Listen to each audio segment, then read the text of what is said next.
Hello, everybody. Welcome into another episode of the Penn State 365 podcast, a morning after podcast that's set here to go up on Sunday, November 3rd, one day after Penn State. For the first time this season, came out on the losing side, falling to Ohio State 20-13 on Saturday afternoon at Beaver Stadium in front of a record 111,000 people.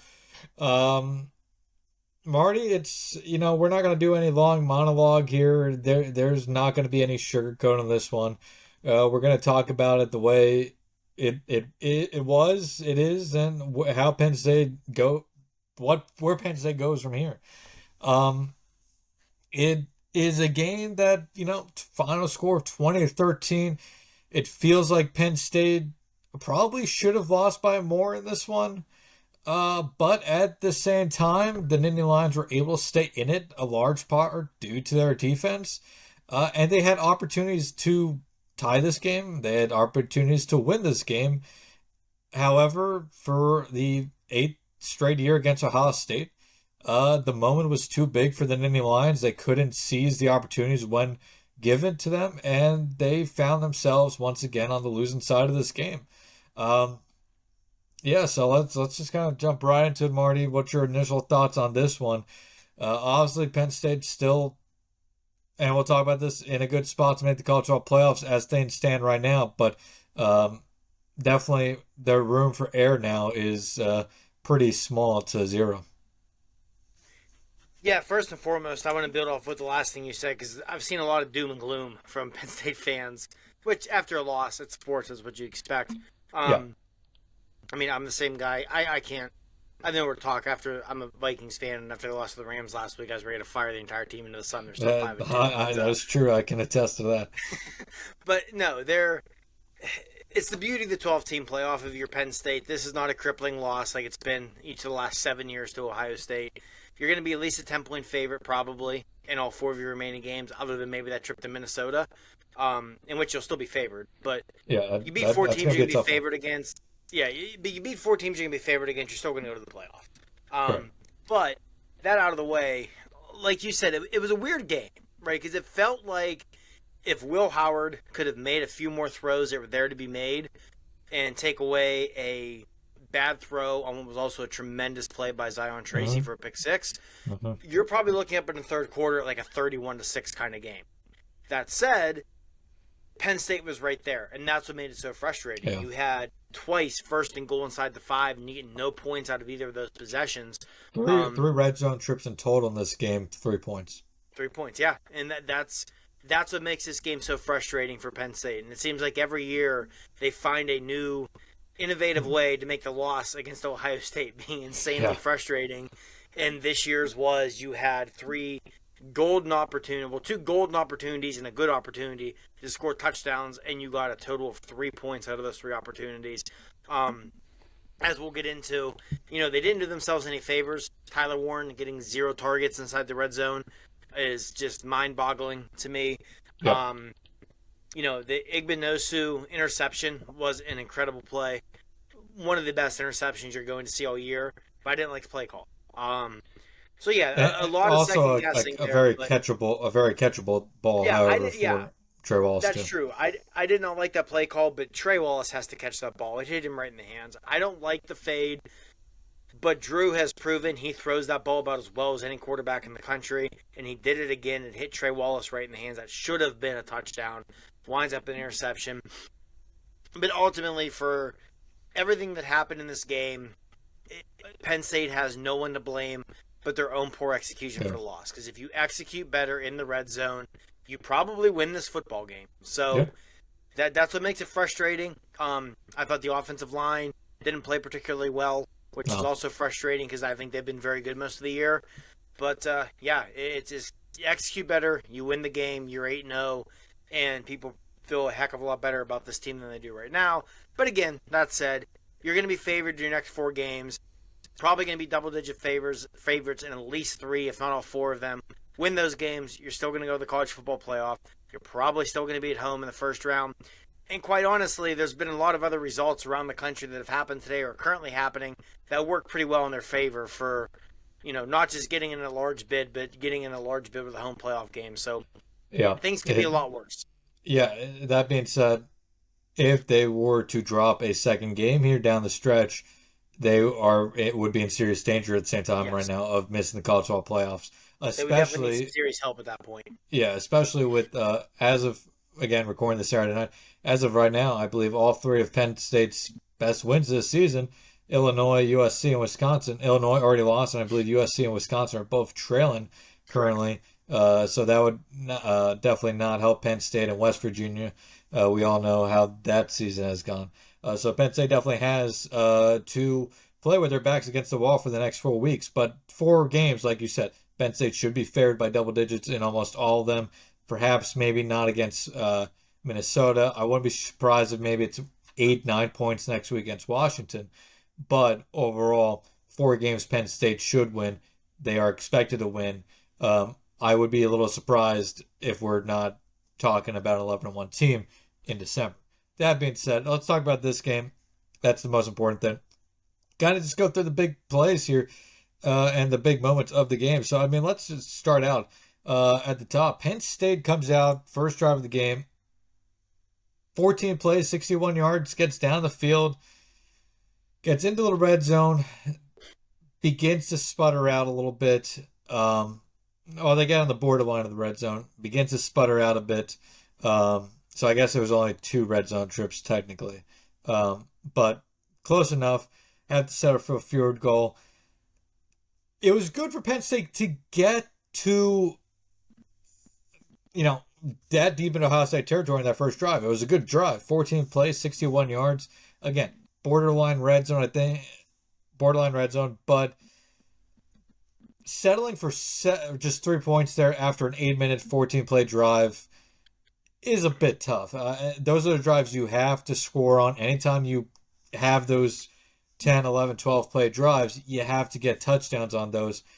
It was good for Penn State to get that early lead, 3-0, but obviously 7 points there would have been ideal, would have been, would have changed a lot potentially in this game as well.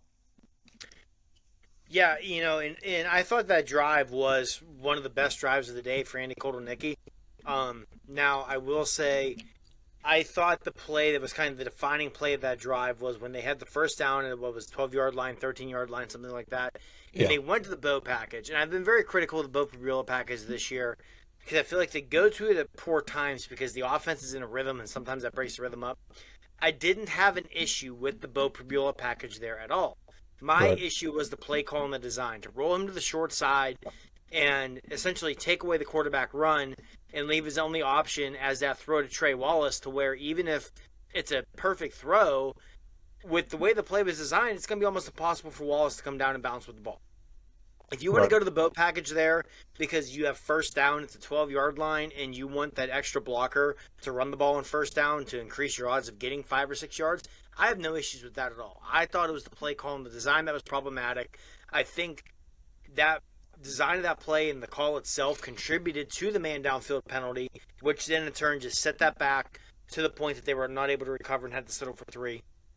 And I thought in the moment, I know I said it to you then and there, like, man, you might look back on this, even though it's early in the game, and say this hurt only getting 3 yeah, here. And sure enough, it did. Because, I yeah, mean, they lost by 7, but if you get 7 there instead of 3, if the rest of the game plays out the same, that fourth down late in the game at the 1-yard line, you're looking at a chip shot field goal for Ryan Barker to tie the game.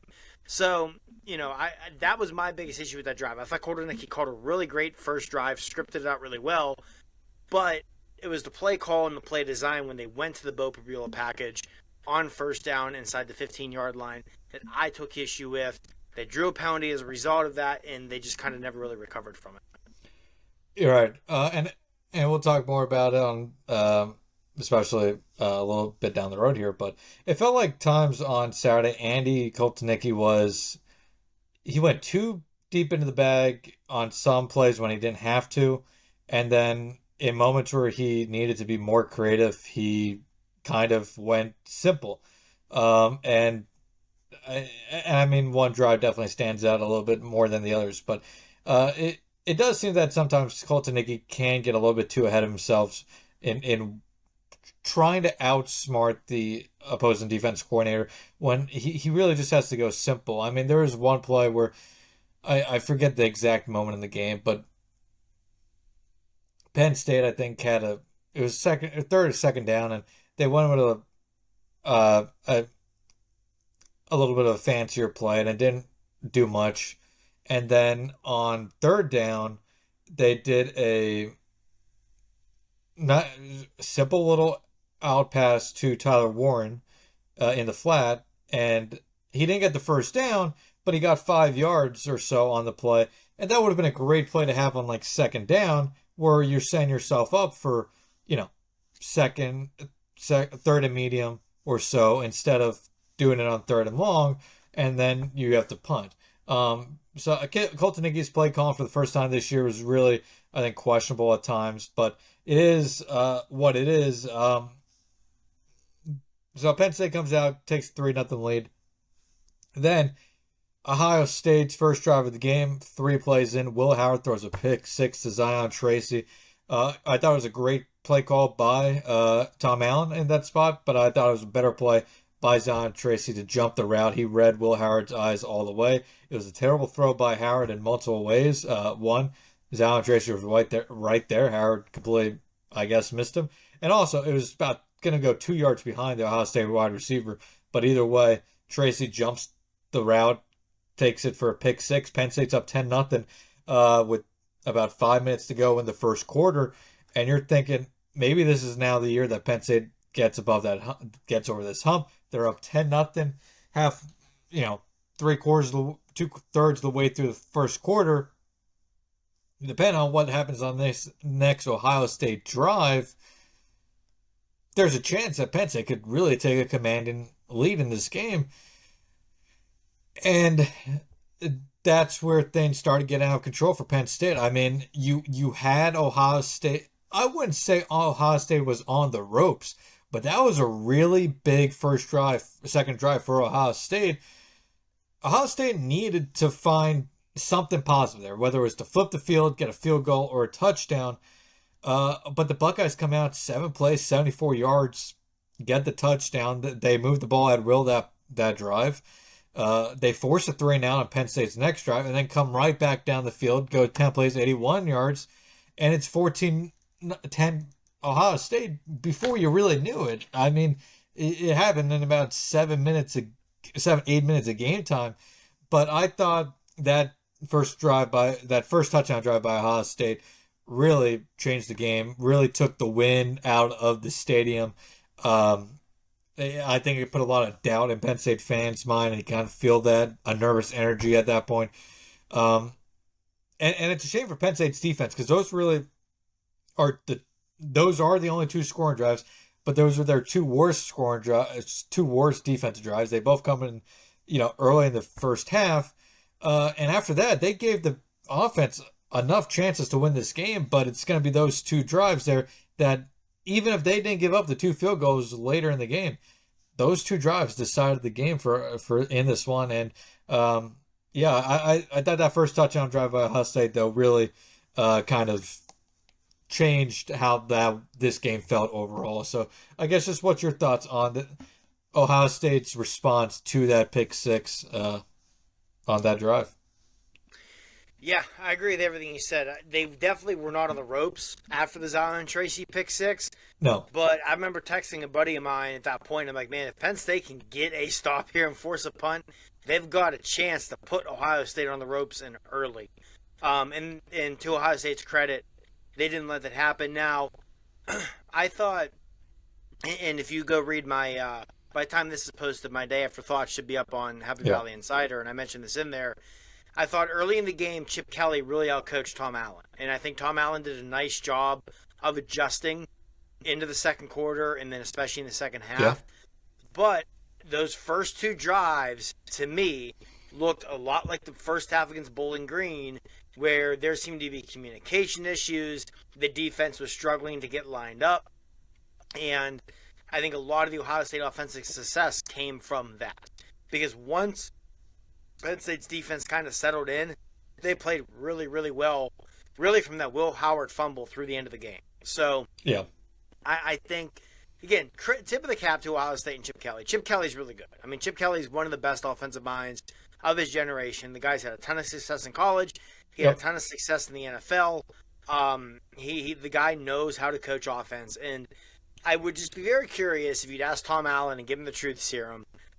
Tom Allen loves man-to-man defense. Man-to-man defense against wide receivers is good as risky, and man-to-man defense against the Chip Kelly offense is risky. You combine these kind of wide receivers in a Chip Kelly offense running man-to-man, you're really playing with fire. And I would be curious, again, if you gave him the truth serum, if Allen would tell you, hey, you know what? Those first couple of series, I wish we wouldn't have relied on it quite as much. Not that Penn State went completely away from man-to-man as the game went on, because there were times they still trusted their corners. And to their credit, the corners stepped up. I mean, Yeah. had you told me before the game Ibuka and Jeremiah Smith were going to combine for 86 yards receiving, I would have said Penn State wins every single time. Yeah. 100% Penn State wins this game. But I thought Ohio State's offensive line played much better than I think anybody, even in Columbus, could have anticipated. Yeah, and I think that's the difference between elite teams, of which Ohio State is, even though this is not an Ohio State team that matches the previous Ohio State teams that we've become used to. This is still an elite team in college football. This is still one of the 3-4 best teams in college football. But in these situations, Ohio State routinely finds a way to step up their game in the biggest, at least against Penn State. You could say against Michigan the last few years hasn't worked out. But in this Penn State Ohio State series, Ohio State always finds a way to, whatever their weakness is, they find a way to get past that against Penn State. You can say, is that more a Penn State issue, or is that Ohio State just stepping up their game? You could debate that. But yeah, I thought the cornerbacks and I thought the secondary did really well. I mean, longest play of the day for Ohio State's passing attack was 25 yards. They had a couple big plays through the air, no doubt. But I mean, I thought the cornerbacks and secondary as a whole did as well as you probably could have asked them to do against his Ohio State defensive wide receiver room. I mean, Jeremiah Smith really wasn't a factor in this game all too much. Where the wide receivers did make the difference, though, and we'll talk about this, I guess we talk about it now. While Penn State's defense played well, I thought for the majority of the game, gave Penn State a chance to win this game outside those 2 touchdown drives. They could not get off the field on third down in this game. And a big part of that is, I need to take a phone call real quickly. All right, attempt number 4, I think, of restarting this podcast. We've had a phone call interruption. We've had internet issues. Marty's laptop has died mid-recording. So hopefully we can finally get the second half of this podcast done. Marty, in the first half of this podcast, we talked about obviously the first couple drives. And we were going into third down. Penn State's defense, we've talked about it so many times. I'm just going to quickly summarize. Penn State's defense could not get off the field on third down today enough. Allowed, I believe, 6 of 13 convert for Ohio State on this one. Obviously, defense played well for the most part, but too many extended drives for Ohio State. When Ohio State needed a big third down, it seemed like the defense for Penn State always gave it up. And I think that's also where the Ohio State wide receivers made their biggest mark. It seemed anytime Ohio State needed a third down conversion through the air, the Ohio State wide receivers found a way to get open and do that. So just your thoughts on the third down struggles for Penn State's defense today. Offense obviously struggled on third down themselves in this game, and we could talk about that at length probably too, 3 for 11. But when you lose the third down battle like that, it's a recipe for disaster. Yeah, you ask any coach in football, they're going to tell you, third down conversions, turnover rate, these are the important things. And while Penn State won the turnover battle today, it wound up kind of being moot, and part of it was third downs, right? I mean, you mentioned Ohio State 6 of 13. Albeit the one third down conversion was very cheap. I thought that was a terrible taunting call in Elliott Washington. I mean, when he made the tackle, he had the receiver straddled. It was literally going to be impossible for him to stand up Yeah, without I stepping over the receiver. I thought that was a terrible my call. only And assumption what is made he it must have worse said was it something. led to an Ohio State touchdown. Yeah, but I thought that like maybe he said something, but I went back and tried to rewatch the play, and you can look right at Washington's face. It certainly doesn't look like anything was said. So I think that was just an egregious call by the Yeah, officiating, made worse by the fact Ohio State scores a touchdown. Now, I mean, Penn State's defense had the opportunity to still get off the field after that and didn't. But that's in a 7-point game. That's a huge play when a very questionable best taunting call is called to extend a drive, and the drive results in an Ohio State touchdown. right. I thought that Yeah, on third down, a big part of it too was the gap in wide receiver play really shone through. I mean, yeah. how long did we talk about the biggest difference between Penn State and Ohio State was the quarterback play, right? From and Yep. now I get not all these guys have panned out in the NFL, but they were all great college quarterbacks, from J.T. Barrett to Dwayne Hmm. Haskins to Justin Fields, as much as that one hurts, to C.J. Stroud. The Buckeyes always had a big advantage at quarterback. Now that has really swung to wide receiver. Outside of the West Virginia game and probably the second half against USC, the wide Hmm. receivers as a whole have really struggled this year, and that was evident again on Saturday afternoon. I Yeah. mean, it was they had what, 4 catches, I think, 3 catches for Trey Wallace, one for Julian Fleming, and Trey Wallace had two Yeah. bad drops. One that ended a drive Hmm. that could have gotten some rhythm and gotten going, and one that led Yep. to the Igbinosu interception. So if you're Penn State, I think part of what makes it so frustrating is you see this gap just closing little by little between you and Ohio State every year. But right now, wide receiver is what's really holding you back. And I think wide receiver play was a big difference on third down. There was a great article Yeah. in The Athletic this week where they interviewed opposing Big Ten coordinators about these two teams. And Right. an anonymous defense coordinator said if Penn State had two NFL caliber wide receivers, this offense would be unstoppable. And I think that was on full Even if display they had today, them not having one, those receivers. even if they had one wide receiver who was Yeah. really good, it would be such a different offense. But they I mean, don't. I've They said don't it have that. before, And and I was going to say, even if you take the 2022 wide receiver room of what Keandre Lambert-Smith was before the off-the-field yeah. issues and locker room issues arose, Mitchell Tinsley and Parker Washington, if you had that with Drew Aller, with Tyler Warren, with this line, with these backs, this offense is probably legitimately a top 10 offense in college football. It's just they don't have that right now. Now, He, I think that's going to change I because, to their credit, yeah. they've recruited receiver really well the previous cycle. They're currently recruiting at a high level in this cycle. It's going to take some time, but I think it's going to change. But I think what makes it painful, not to get too off track here, but you're looking at Drew Aller, who might be the most physically gifted quarterback in program history, and you feel like, assuming Drew's going to go pro, because I still think he's going to, I still think he winds up a first-round pick in April. Assuming he goes pro after this year, you feel like you almost wasted his 2 years because you couldn't put a competent wide receiver group around him. And even if he does return for next year, this is a team that is losing a lot. And while I do agree that the wide receiver room can be improved in the future, I don't see any immediate answers for next season because even those young guys are still going to be young. And the guys who are returning, I mean, is there anybody who's returning that you really feel good about being a difference maker at the wide receiver position next year? And right now, I can't really say I do. I have anybody that I'd feel confident in on a week-to-week basis next year because they haven't shown that week-to-week basis even this year. I mean, Amari Evans has completely disappeared the second half of this season after having. I mean, it's not like he was having 5 receptions every game for 100 yards, but he was a big play guy those first few games and has completely disappeared. Julian Fleming never was going to make the major impact that people thought he was. Trey Wallace is hit or miss any given week, but there's just no immediate answer at wide receiver, and that's one of the hardest positions to recruit out of the transfer portal due to NIL. So, I mean, it's going to be a tough spot for Penn State next year, but I agree with you that on all those fronts. Going back to Real the quick, one game. more thing on receiver. I don't want to beat the horse Yeah. too much, but you mentioned No, something that no, you're I good. want to bring up. What has happened to Amari Evans? Early in the year, Yep. those first, what, 3, 4 games, it was consistent to where if he wasn't catching a 30, 40, 50-yard gain, he was drawing an interference call. And where did that go? Hmm.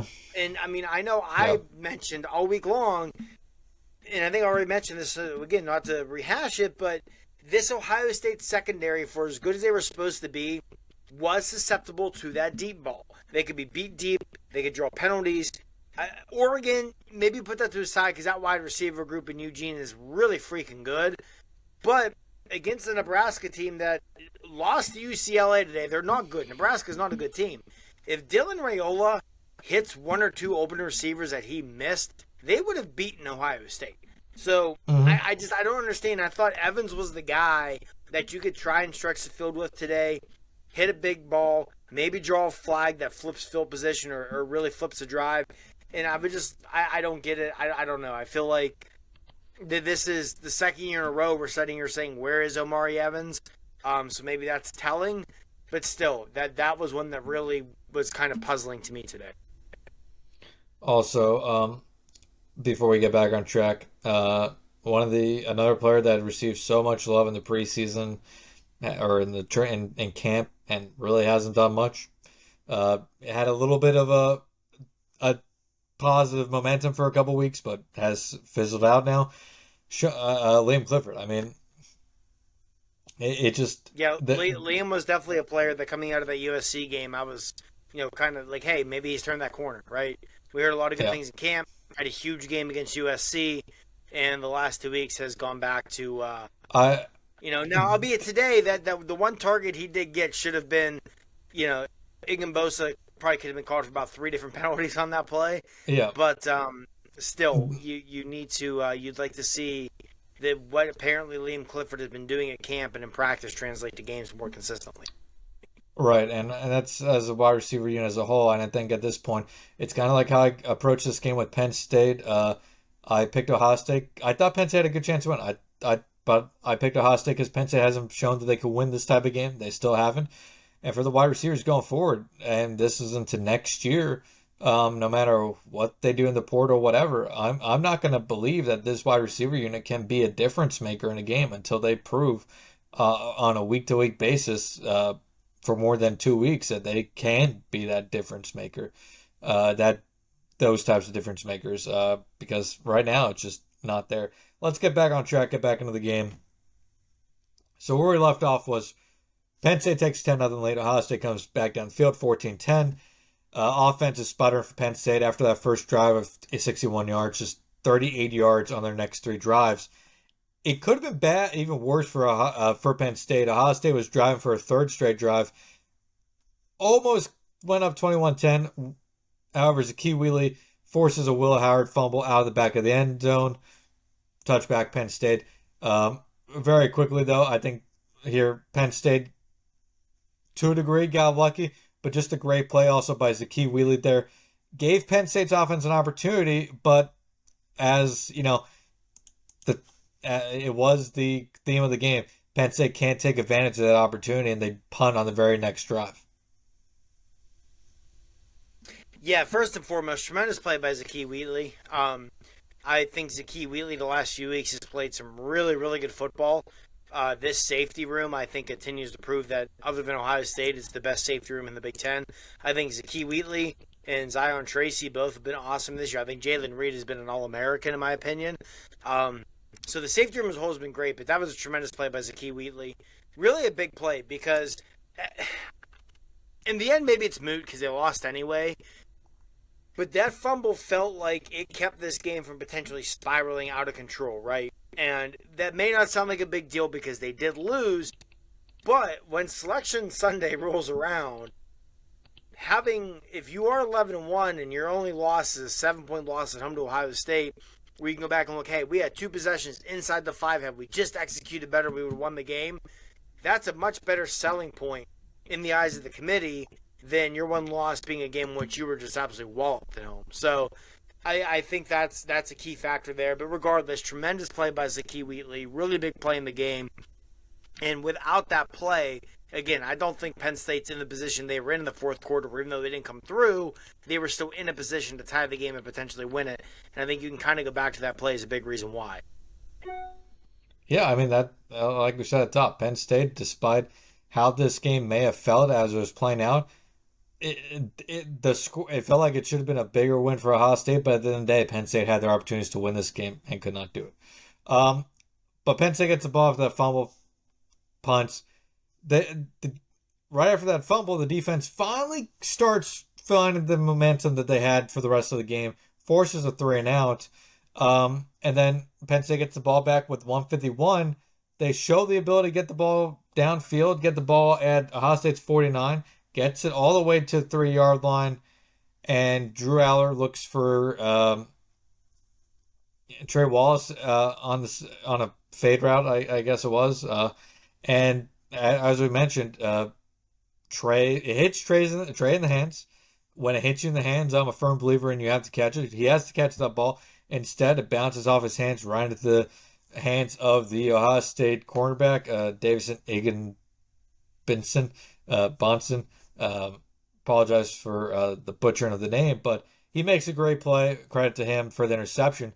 But that, at the time, seemed like a dagger for Penn State, because if you score that touchdown there and you go up 14-13 into halftime, you're feeling really good. You shouldn't be in the lead at that point, yet you found a way to be in the lead. Obviously, Ohio State gets the ball coming out at halftime, but you still found a way to get the lead before halftime and set yourself up to potentially win in the second half. But instead, Penn State, when they need to make a big play, fails to make that big play. And Ohio State, on the exact same play, makes the big play to, further their chances of winning. Those are the types of plays that, elite teams make those plays. Penn State's not an elite team. And it's, unfortunately for Penn State, been those types of plays routinely that have not gone their way and have gone Ohio State's way. You call it luck, I call it execution. And while I think James Franklin has done a very good job with Penn State in his tenure, there's definitely, the coaching staff needs to take blame for what has become a trend of not being able to execute in the big moments.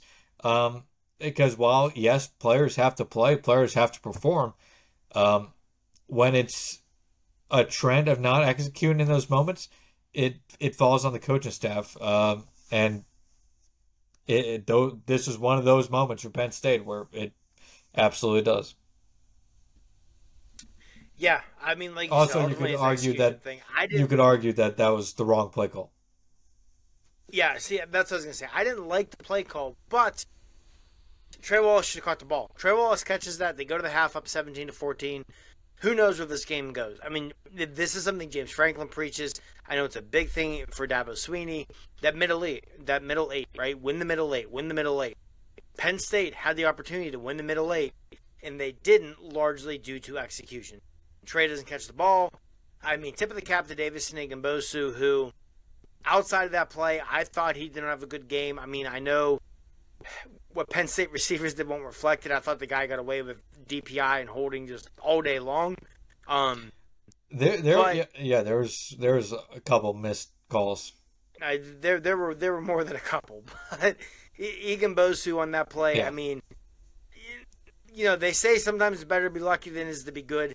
There was definitely some luck there, but that's still a tip of the cap to him to realize once the ball was in his hands to get that foot down in bounds. I had bigger issues with the play calling there than anything, but yeah, like you said, it's those margins, those small margins for error in these games, where so many times in the last 8 years we've seen Ohio State execute and Penn State hasn't, and that was just another example of it, right?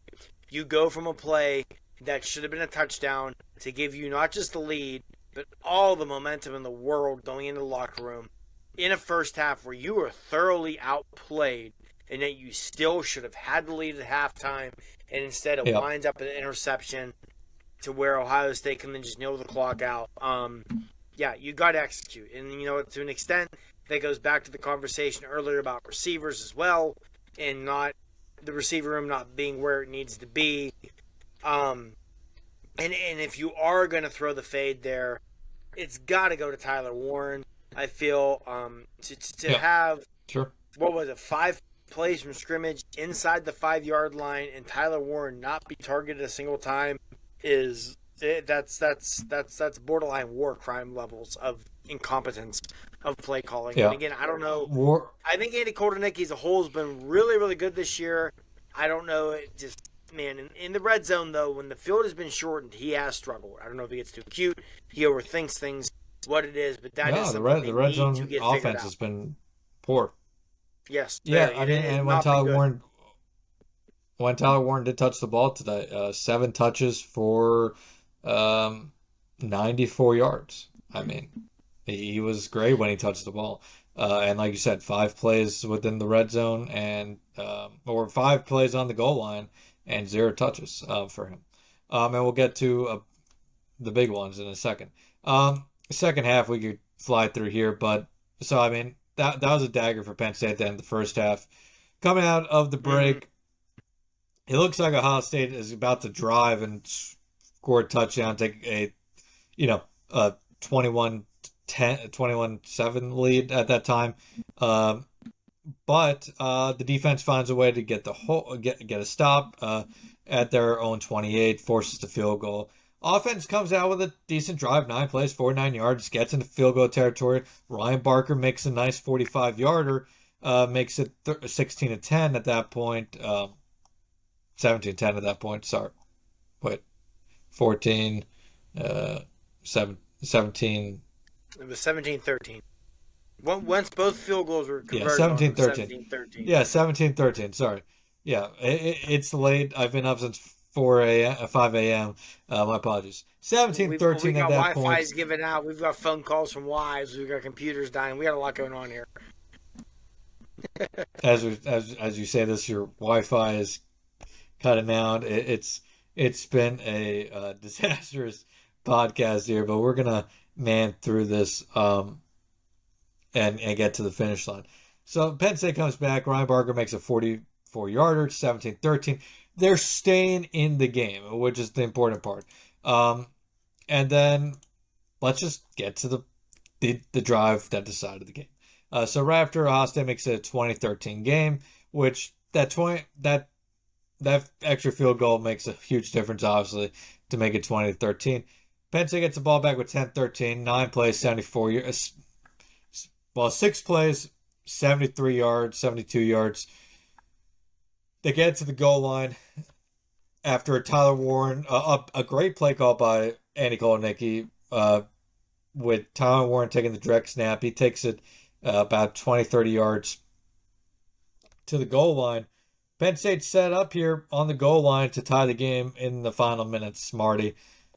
And Andy Koldenicki calls run up the middle, run up the middle, run up the middle, pass. And Drew on that pass throws it into triple coverage to Khalil Dinkins. What? I mean, Yeah, that was. you're a creative play caller, and your best calls in that situation are. I get run on first down. I get run on Yeah, second down, 100%. Yep. but then on third down you go right back to the run up the middle where you weren't getting any push, and then you It was target Khalil brutal. Dinkins on. Khalil Dinkins is a fine player. Khalil Dinkins should not be getting the target with the game on the line. Yeah, that was a brutal sequence. I will say I thought the offensive line played their worst game of the season. They did not execute. Yeah, I thought, and I don't want to bash him because I think he has played well above expectations this year. Nick Dawkins was terrible on Saturday, and it was on display in that sequence. Yeah, that was bad. I think we I'm saw. with you. I didn't. Go ahead. I'm sorry. No, I just think we saw, Penn State's offensive line I thought has been solid this year, not great. Because you look at like the USC game, they didn't get any push in that game against a bad front seven. Um, and they've been kind of mediocre since the Illinois game as a whole in the rushing attack. And I think that's partly Nicholas Singleton being banged up, but I also I'd think say I that's think partly Singleton the being hurt offensive as line much not as just that getting anything. push. Um, Yeah. yeah, but I mean, at the end of the day, uh, it never has felt this season that this offensive line has consistently gotten strong pushes in the run game, and especially today. But yeah, I thought it was Dawkins' worst game of the season too. Yeah, and again, I didn't hate the run on first down with Katron Allen. Now, I will say, just to me, and this is me sitting at home watching the game, I'm thinking to myself, man, if you go, especially when you're on the left hash, I think if you would have gone something off tackle, something tossed to the far side to Nicholas Singleton, you got to trust his speed to get that corner and score. I would have liked to see something where you spread it out, empty set with Drew, and give him the run pass option, even on second or third down. If Drew pulls the ball and keeps it, he probably walks into the end zone. It was just so incredibly uncreative. And especially in a game where you had struggled to really dominate the line of scrimmage. If this is a game where you're just pushing them around up front, whatever, line up 4 times, punch them in the mouth, get in the end zone. That's not what this game was. And what made that sequence even worse, in my opinion, is that Tyreek Williams wasn't on the field for it. If you remember earlier in the drive, Tyreek Williams gets banged up. One, arguably the best defensive tackle in college football, is not out there for this. Your offensive line should have been able to get a push, and they didn't. Yeah, that was rough. It just I don't. Again, I think Andy Koldenicki's going to go back and rewatch this game and really kick himself over some of his decisions, some of his play calling, and that sequence was the peak of it. It was, especially to me, to not target Tyler Warren there. Especially because the only reason you were in that position was Warren. And I mean, you had that deep pass, you had that run of his that got you to 4. Feed your best player. It doesn't even have to be a pass to Warren. No, it doesn't even have to be a pass to Warren. He's excelled. Run the ball. He's been fantastic as a Wildcat all season. I don't care. Yep. I don't care if you use him as a running back in that situation and hand the ball off to him. Guess what? Tyler Warren has the athleticism to jump the 1.5 yards over the pile. Right. I mean, I'm very confident if they would have just lined Warren up a Wildcat quarterback and run 4 straight quarterback powers with him, he finds his way into the end zone. I do. This is me overthinking it because it's late. I've been up since 5 a.m. But I do wonder if there's a part of James that told Andy, because we've seen in the past James be maybe a little too cute in his decision making in those type of situations to, don't overthink this, just run the ball. I'm trying to think of why Andy Koldenicki in that situation would kind of go so bland when he is such a creative play caller. And I mean, it's a series of plays we could overanalyze for hours upon hours, but ultimately Penn State failed to execute. And I just even the situation. You go back to the Bo package. That's where you use the Bo Prabula package, right? You get Bo Prabula in there, quarterback, have that extra blocker, and you give him that option. You let him run up the middle, let him bounce off tackle. Or that's the place for the Bo Prabula package. Also, and maybe it doesn't result in much difference, but I think maybe it does. Who knows? You have a 6'5", 6'4", 230, 40-pound quarterback. Just line up and do the tush push if you're going to run it 3 straight times. Honestly, whenever put they got Tyler the Warren behind him and just push him. That's what I thought they were going to do. Honestly, I texted, put Tyler Warren on one side, put Vega only on the other side. Yes. I texted a buddy of mine during the game.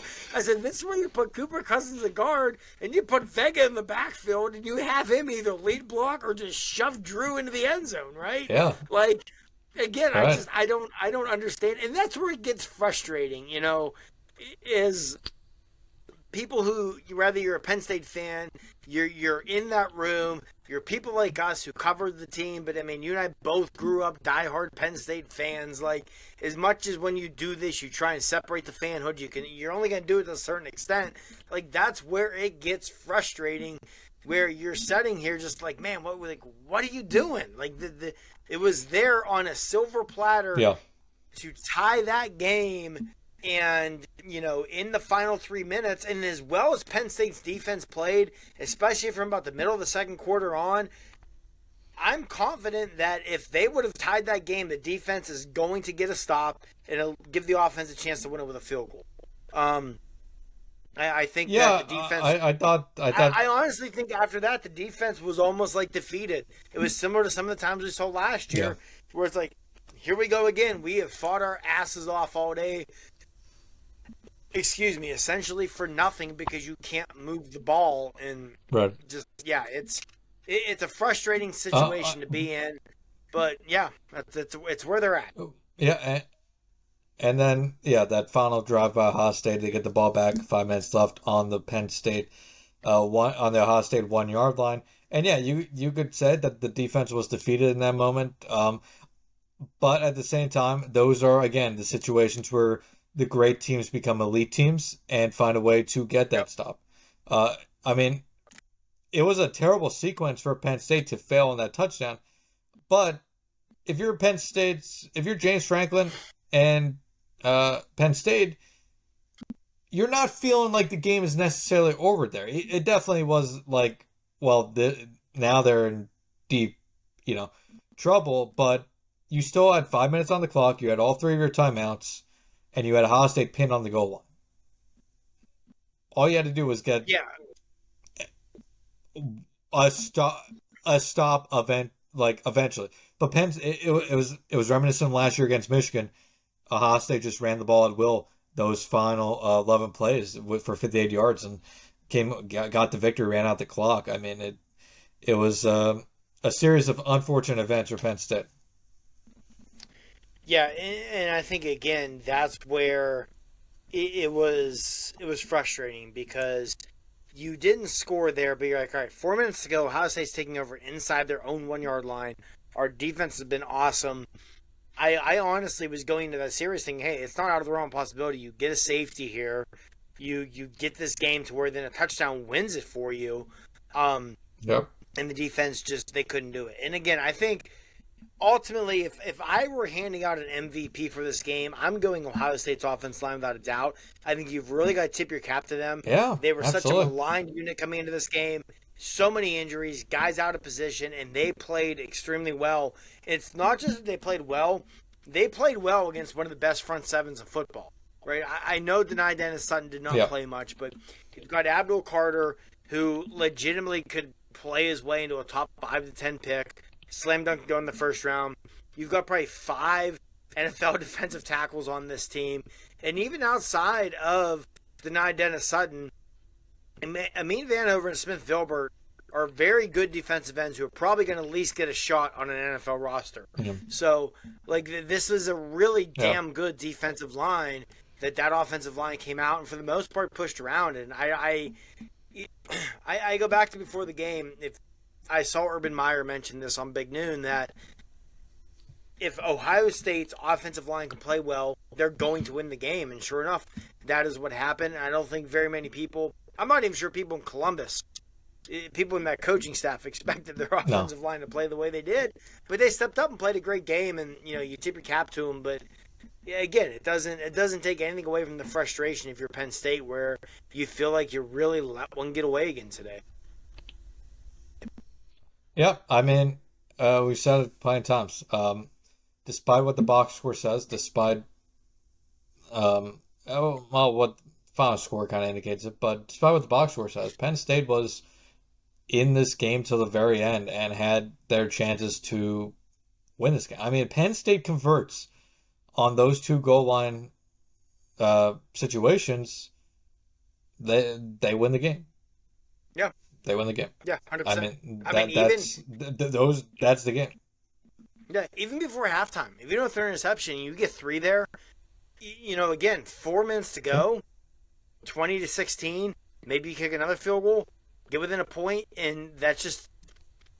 Even though Ohio State would have started much better field position, the pressure on an offense when you're leading by 7 and leading by 1 are substantially different. That game could have been completely different, Yep. even if they get 2 field goals out of those. They just came out, shot themselves in the foot when they had the opportunity, and you're not going to do that against one of the 4 best teams, at least in my opinion, one of the 4 best teams in college football, and walk away with a victory. Yeah. I think ultimately, to wrap up, just thoughts on this game. Obviously, missed opportunity for Penn State.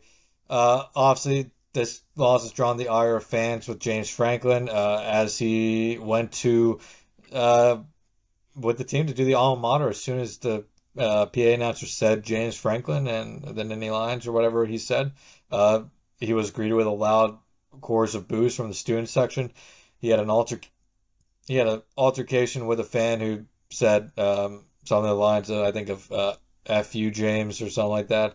And James responded asking if you're gonna something along if you're gonna talk Talk. What's like your name? If you're gonna what's your talk the name? talk, yeah, Yeah, yeah, and the fan walked away, which I mean, it was a Twitter conversation in real life. It was quite interesting to see.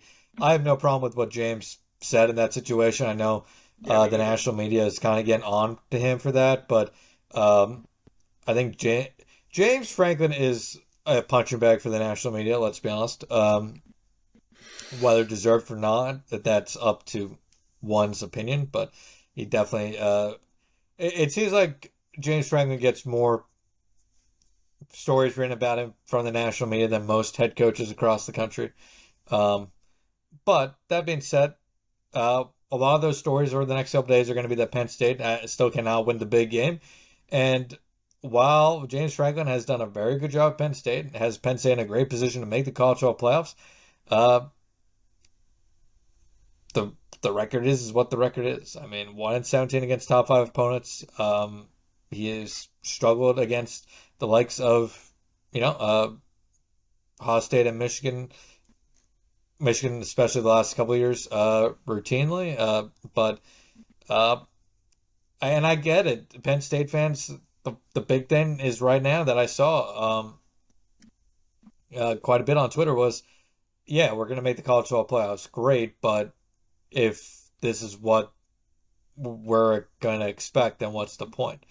And to a degree, while I think Penn State can win a playoff game, I also look at this offense and I'm not like, while I think they can win a playoff game, I'm not sure they're going to get past the quarterfinal game because I'm not sure this offense can score on defenses that, have the athleticism to stay up with Penn State's offense. And it's not like the wide receiver unit for Penn State is overly dominant or in any way, shape, or form, consistently good. That I mean, I think it's fair for Penn State fans right now to be frustrated. I think it's fair for Penn State fans to question how far this team can go, even if they make the college football playoffs. Because this offense, while improved from a year ago, I think still has a lot of question marks, and I do wonder what the ceiling is for this team. With a couple 4 weeks remaining in the regular season. Yeah, I mean, I think first and foremost, this is a Penn State team that I'm fully anticipating them to have a home game in the first round of the playoff as South Carolina runs back a pick six to go up 17 against Texas A&M and help those odds. Um, and I think they'll win that game. I'm probably going to pick them. Assuming that's how the chips fall, I'll probably predict them to win it. Now, I'm agreeing with you on the quarterfinals. I think a lot of it's going to depend on matchups. Um, Right. but I just think ultimately the thing with James Franklin, and I mentioned this on Twitter earlier tonight. From 2000 to 2013, Penn State had a 62.4% winning percentage with 3 seasons with a losing record. Under Franklin, they have a 70.4% winning percentage. The only losing season was the COVID year, which you can completely throw out the window for so many reasons. And if you take away those first 2 years when he was really still saddled by sanctions, he has a 74% winning percentage. James Franklin has really raised the floor at Penn State, as well as probably raising the ceiling a little bit. I think there's too many people in the old guard of Penn State fanhood who view this program as what it was in the 70s and the 80s and up to the early to mid 90s, and that kind of trickles down from there. And they're not that program anymore. They're still a tremendous program. They're still a top 10 program in the country, but they're not that top 3 to 5 truly elite program that they were at one point under Joe Paterno. But I do think James Franklin has taken this program to a level that they were not before he got here. He has elevated this program, and Yeah, I that's mean, just kind of where I this go is to on a lot of the Franklin talk. Is it's like ultimately, I understand the frustration of yeah. the definition of insanity, right? You continue to try the same thing over and over again, expecting different results, but ultimately, who is going to realistically come in here and be a even equal coach to James Franklin, let alone better coach, right? And especially in the 12-team playoff, I think this is a program that you can expect to make the playoffs just about every single year. And again, I get the frustration with James Franklin. I don't fault him for the interaction with the fan, especially knowing James. I know he's going to turn around and say that, hey, I viewed that as an attack on my kids. I'm sticking up for my team. I'm sticking up for my guys. I'm sticking up for my coaches, et cetera, et cetera. And I don't fault him for that. But the other thing I would add to this is he's 1-10 against Ohio State. Okay. Other than Jim Harbaugh for 3 years, who has ever beaten Ohio State this century with any kind of consistency? Nobody. Ryan Day has Mhm. 9 losses as Ohio State's head coach, 3 of them to Harbaugh, when Michigan was humming at a level they had not hummed at in a long freaking time, and 3 Mhm. of them in the playoff. Day has Ohio State at a level that they are in that conversation of top 2 to 3 programs in the country. Most coaches are going to go 1-10 against them. And Yeah. I know I've mentioned it before too, and I'll end after this. I'm sorry because I'm ranting because I feel like James Franklin doesn't get the credit he should get. They beat basically everybody other than Ohio State and Michigan in those 3 years that Harbaugh really had them leveled up. Outside of that, he beats everybody. You throw out the Mhm. sanction years and throw out the COVID years, and Penn State has been as good as just about any program in the country the last 8 years. Sans probably Ohio State, Alabama, and Georgia. Like they're right there. And I think in the 12-team playoff era, nobody sets to benefit from that more than them. And I think we're going to see that this year when it is again, as long as you take care of business these next 4 weeks, you're still in the playoff. You get a playoff game at Beaver Stadium. That's a game you should win, and then you take it from there. Yeah, great, great. Well said. Going from there, definitely want to quickly touch on the playoffs as we wrap it up very quickly. I will say, uh, yeah, I think you have a lot of good points there about Franklin. Definitely about how he wins. Penn State for the last since COVID wins all the games they should win, and they lose the games that they're expected to lose. Um, Beyond that, uh, yeah, most programs would die to be in that spot. But how does Penn State get to that next level? Can Penn State get to that next level? In this new era of college football, I think that ability to get there is there. But you, it, I absolutely understand the frustration for Penn State fans as this is gonna 11-1 season could have been a 12-0 season if they just executed against the one team that they routinely don't execute against. And in a way, this is still, this regular season is still a one game season for Penn State fans. A lot of Penn State fans expected 10-2, 11-1. And yeah, 11-1 seems very much likely right now. But it's how they got to that loss here today against Ohio State. And now it's going to just be, what does Penn State do until they face Ohio State again next year? We don't know what the Big Ten schedule looks like next year specifically, but Ohio State's on that schedule. They'll go to Columbus and they'll take on a Buckeyes team that's going to look probably quite a bit different than this Buckeyes team. But Penn State's also going to look a lot different, and we'll see how those match up next year. Going to the playoffs, Penn State still in a position, if they go 11-1, should get to the playoffs, should host a home playoff game. That being said, margin of error is out the window now. As we're recording this, they've seen Illinois lose today. Wisconsin's down big to Iowa. USC may beat Washington. They're coming back here in the fourth quarter. But even no matter what the results here, they're in a tough spot. Indiana looks like they're increasingly going to most likely go 11-1 this season. There's a very good chance there's three 11-1 Big Ten teams and a 10-2 Ohio State team. Illinois is going to have the weakest. Sorry, Indiana is going to have the weakest resume out of the four teams, but still going to be an interesting spot for the committee. I mean, there's a lot that's going to be decided. Still a lot of football to be played. And it seems like they're getting a little bit of help around the country this week. Clemson is about to suffer their second loss to Louisville, and A&M is on the ropes against South Carolina down 10 in the fourth quarter. So may get some help there, but I guess to end is Penn State, despite the loss, still has everything they want to still to play for, but definitely can't afford a trip up here down the stretch, which in 2017 to 2021, a singular loss really could derail Penn State's season. Last two seasons, the Nittany Lions have found a way not to compound losses. I don't think that's going to happen this season, but definitely going to have to find a way to rebound quickly from this loss to Ohio State. Get ready for a Washington team that's going to come in here next weekend for a they'll be hungry for a big win on national TV with how this season's gone for them.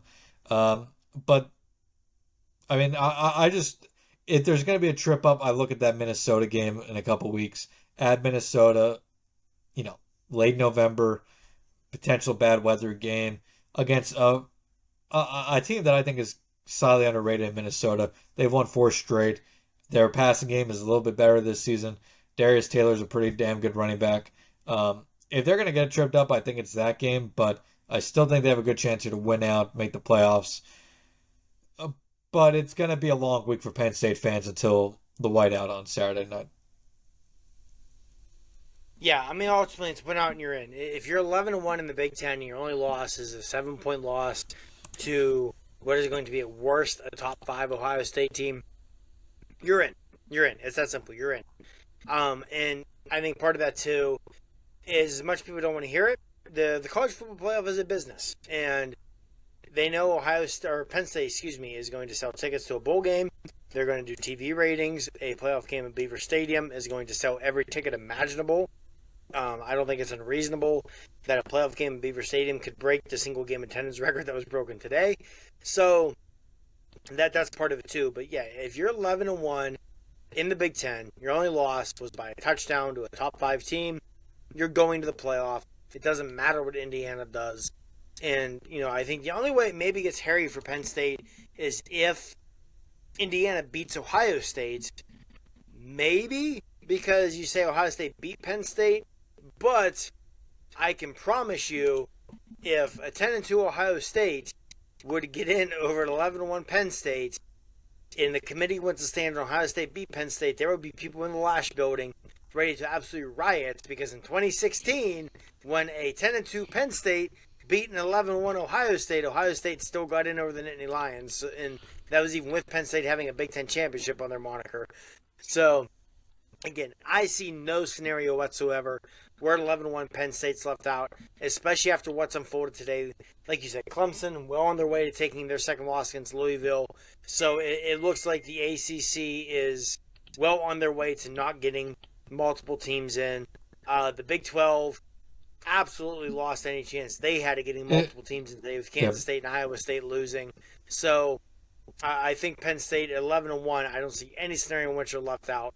But still, that's where I think if you can get some style points next few weeks, don't pass. Yeah, definitely. I think that's a great point. It's a great place to leave off for this podcast. Went a little longer than we expected, but it was an adventure to get to the end of the podcast. So we'll just wrap it up here. 30 seconds or less. Final thoughts on today and the season going forward. Ultimately, to me, if you look at today, I think nobody should feel differently about Penn State than they felt coming into the day. They lost by a touchdown to what is, in my opinion, clearly one of the top 4 teams in the country. I think Ohio State, top to bottom, is the most talented roster in the country. And I've said for a few weeks now that I have felt Oregon, Ohio State, Georgia, Texas are kind of in that low tier of their own. There's a slight drop off in the next tier, in that 5 to 10 tier. I felt coming into the day, Penn State was maybe the best team in that tier. I don't feel any differently about that, right? And especially Yeah. look around in that 5 to 10 tier. Miami Yeah. can't play defense. Clemson's currently getting wrecked by Louisville. Texas A&M looks like they're well on their way to losing to South Carolina. Notre Dame has a loss to Northern Illinois. I don't think you should feel any differently unless you came into the day convincing yourself that Penn State was the best team in the country or something crazy like that. I don't think you should feel any differently about Penn State right now than you did coming into the day. There was two of the 5 to 10 best teams in the country, with Ohio State, again, in my opinion, clearly being a top 4 team in the country, and Penn State lost by a touchdown where they had multiple opportunities inside the 5-yard line and just couldn't execute. So, yeah, I don't think you should view this team any differently than you did entering the day. Yeah, I mean, a little longer than 30 seconds, but yeah, that was good. Yeah, I think my final thoughts here, just mostly what you said. Penn State is a very good team. Even I think a great team. I think I agree with you. There are 4 teams in this country that I don't think they can beat any given week, and that would be Georgia, Texas, Oregon, and Ohio State. Well, maybe they can beat Ohio State. They should have probably beaten Ohio State today. But those 4 teams are the 4 teams that I would expect them to lose to. But I think they're very firmly in that Miami, Tennessee tier of teams where I think they could beat Miami and Tennessee. I could see them losing those 2 teams as well. I think those 2 teams' ability to move the ball a little quicker and be a little bit more explosive on a routine basis probably is a little bit of would be a challenge, but I think Penn State can beat those teams.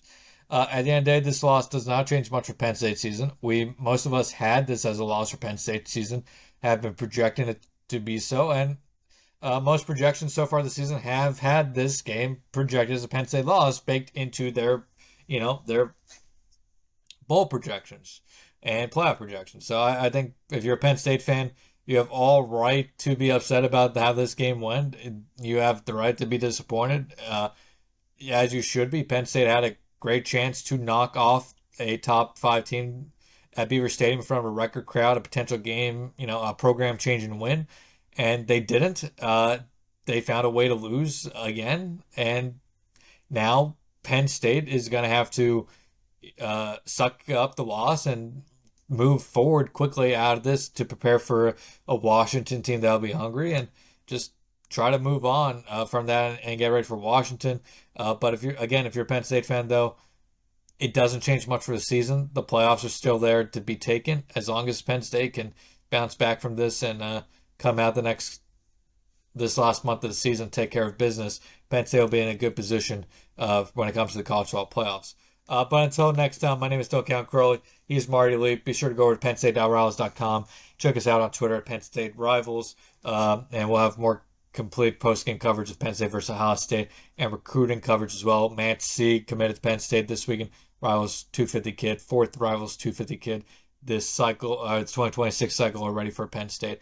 But much more coming on that side of things as well. So stay tuned. Have a good rest of your weekend if you're listening to this on Sunday, or rest of your week if you're listening to this on Monday, perhaps on your commutes. Last note, first college football playoff ranking comes out on Tuesday. Marty, what ranking will Penn State be to wrap this up? I'm going to predict they'll sit at 5. I think the top 5. 4 will be some mix of Oregon, Georgia, Ohio State, Texas, and I think Penn State winds up sliding in at 5. Maybe number 6 if Tennessee hangs on against Kentucky, but I'm going to guess they're sitting at 5. I'm going to go 7. I think Oregon, Georgia, Texas, Ohio State are probably your top 4. I think they give Miami That's true. I forgot about Miami. I changed my pick. I predict 6. I told Miami's defense is so bad it's easy for me to forget about them. I'm going to guess they're 6 solely because Miami's undefeated. Yeah, and I'll be interested to see what they do with Notre Dame. I think I could see a scenario where they put Notre Dame ahead of Penn State, but I think Northern Illinois loss kind of takes a little luster away from that Texas A&M win. Plus, A&M is about to lose their second game. But until next time, everybody. That Texas A&M win is about to look a lot better. That's true. As they are about to lose South Carolina. But until next time, everybody, thanks for listening again. Check us out over at PennStateOurOdds.com. And we'll talk to you all real soon. Have a good rest of your week.